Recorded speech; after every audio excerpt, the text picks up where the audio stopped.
पहला तो बधाई देनी चाहिए इलेक्शन कमीशन को, सिक्योरिटी फोर्सेस को, जम्मू कश्मीर पुलिस को और लेफ्टिनेंट गवर्नर को। आज ये पहली बार है कि कश्मीर की हिस्ट्री में, आज नहीं 17 साल की अगर हिस्ट्री ले ले, ये पहला इलेक्शन है जिसमें कोई पथराव नहीं, किसी बूथ के खिलाफ शिकायत नहीं, किसी कैंडिडेट के खिलाफ शिकायत नहीं, बड़े पीसफुली हो रहे हैं। जिसका शायद नेशनली किसको जाएगा, वो नरेंद्र मोदी जी को जाएगा, लेफ्टिनेंट गवर्नर को जाएगा और बीजेपी सरकार को ही जाएगा। ये पहली बार है कि कश्मीर में जो टूरिस्ट हद से ज्यादा आ रहे हैं, बच्चा लोग स्कूल जा रहे हैं, पथराव नहीं हो रहा। और दूसरा एक चीज और हिस्ट्री में हो रहा है, जो लोग बंदूक उठा के हिंदुस्तान के खिलाफ ये लड़ाई कर रहे थे, उन लोगों को उसका रहे थे, आज वो डायरेक्टली खुद लड़ रहे हैं इलेक्शन। इससे कामयाबी क्या होगी? आप देख लीजिए, ये जो कश्मीर का आज ये हो रहा है, अभी तो चाहे 4530 में चल रहा है। हाँ। हो सकता है कि उधर इधर थोड़ा बहुत हो जाएगा, अभी लेकिन बदलेंगे नंबर्स, ऐतिहासिक ये चुनाव है और बहुत 24 पर बदलेगा। 24 पर ठीक है, बीजेपी जैसे कि आगे जम्मू है, के, कांग्रेस 15 पर आगे है, एनसी 35 पर आगे है और पीडीपी 4 ठीक सीटों है, पर आगे है। ठीक है, इस बीच अभी क्या हरियाणा हो से रहा आ रहा है है, अपडेट, जम्मू इस के से बीच हरियाणा से आ रहा है अपडेट सुशील वकील जी। लाडवा से मुख्यमंत्री नायब सिंह सैनी आगे चल रहे हैं, अंबाला कैंट से अनिल विज पीछे चल रहे हैं। देखिए, एक तो मौजूदा मुख्यमंत्री है नायब सिंह सैनी, एक अनिल विज है जो मुख्यमंत्री बनने का स्वाद लिए हुए थे लेकिन पीछे चल रहे हैं। गढ़ी सांपला से भूपेंद्र सिंह हुड्डा आगे हैं और जुलाना से विनेश फोगाट यहां पर आगे चल रही हैं। तो हमने एक 3 के बारे में बताया, जैसे रचना ने कहा नायब सिंह सैनी लाडवा से आगे चल रहे हैं, वहीं अनिल विज जो कह रहे थे कि मैं मुख्यमंत्री बन सकता हूं पीछे चल रहे हैं, भूपेंद्र सिंह हुड्डा आगे चल रहे हैं। इस वक्त मेरे साथ खास मेहमान जुड़े हुए हैं और मैं रुक कर रहा हूं आलोक मेहता सर आपका।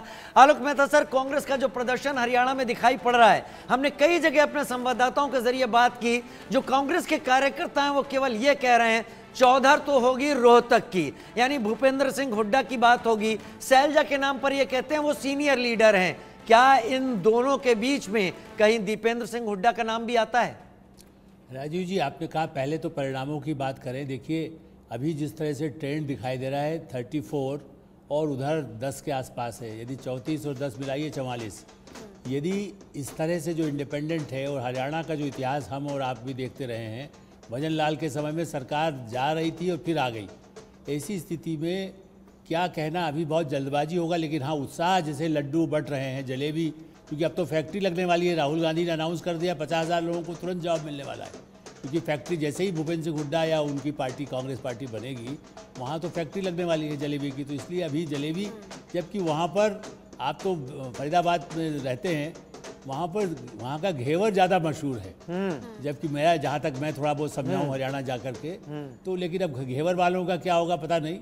इसलिए मैं कहूँगा कि दीपेंद्र सिंह हुड्डा, क्योंकि भूपेंद्र हुड्डा, देखिए मैं उनका बड़ा सम्मान, देखिए ट्रेन चल पड़ी है यहाँ पर और अलग अंदाज में ट्रैक्टर है ये। अच्छा, ये ट्रैक्टर है, खेतों के बीच में ये ट्रैक्टर चल रहा है और ट्रैक्टर के पीछे बीजेपी सवार 34 सीटों पर नजर आ रही है। ये अलग अंदाज में और इंटरेस्टिंग वे में हम जो अभी तक के रुझान है वो सामने रख रहे हैं। हालांकि आलोक सर ने इशारा कर दिया कि 34 प्लस 9 अदर्स, यानी कि यहाँ बीजेपी को बढ़त, वो इशारा सही कर रहे हैं यहाँ पर। और यहाँ पर एक चीज और देखिए आलोक सर, हमारे ग्राफिक्स से भी आप समझिए कि सोच क्या है। दरअसल हमारे ग्राफिक्स भी जनता की सोच को प्रेडिक्ट करते हैं। चुनाव विधानसभा स्तर के थे, लेकिन चेहरा नरेंद्र मोदी का आता है, चेहरा आता है राहुल गांधी का चेहरा आता है, जेजेपी में दुष्यंत चौटाला का आता है। लेकिन दो बड़े चेहरों की बात करें, कितना भी राज्यवार चुनाव हो, ये दोनों बड़े चेहरे ही कसौटी पे कसे जाते हैं। आप अपनी बात पूरी करें आलोक सर। देखिए राजीव जी, इसलिए मैं बल्कि थोड़ा निवेदन करूंगा अपने साथियों से, ग्राफिक ठीक है, राहुल गांधी को श्रेय उनकी पार्टी दे, लेकिन हमारे ज़मीनी संवाददाता या हम लोग जितना अनुभव है उस हिसाब से कहते हैं भूपेंद्र सिंह हुड्डा की लीडरशिप पे चुनाव लड़ा गया है। हमारा यदि ग्राफिक पे मुझे लगता है कि भूपेंद्र सिंह हुड्डा को दिखाया जाना चाहिए, उनके साथ अन्याय होगा यदि हम ये कहेंगे कि जीत राहुल गांधी की है। राहुल गांधी ने 2-4 सभाएं की, एक उत्साह फ्री भारत या जोड़ो यात्रा पे भी उनको श्रेय देते हैं। मैं नहीं कह रहा पार्टी का लीडर बीजेपी के लिए मोदी का चेहरा लगना ठीक है नहीं, इसीलिए मेरा कहना है वहां पर भी नायब सिंह सैनी ने आज बोल भी दिया है कि मैं जिम्मेदार होऊंगा यदि हार होती है तो आप देखिए प्रधानमंत्री नरेंद्र मोदी का कार्यक्रम उनके, मैं इसीलिए कह रहा हूँ, मैं दोनों तरफ ये कह रहा हूँ कि यदि यहाँ श्रेय भी मोदी जी को अकेले को नहीं मिल सकता, राहुल गांधी को श्रेय या अपश्रेय जो भी आप कहेंगे, यदि उन्होंने शैलजा जी को गोली दे रखी है या किसी को कह रखा है सुरजेवाला को, जो उनके सबसे नज़दीकी हैं, नहीं तेरे बेटे को बना देंगे या सुरजेवाला खुद को बना देंगे। इसलिए अभी दीपेंद्र सिंह हुड्डा का सवाल मैं अभी अपने उनके पार्टी के लोग भी बोल रहे थे, और इसलिए मैं कहूँगा कि जब चुनाव विधायक दल का भूपेंद्र सिंह हुड्डा 10 बार कह चुके, अपने चैनल पर भी कह चुके, विधायक तय करेंगे। हाईकमांड का नाम केवल शैलजा जी ले रही हैं।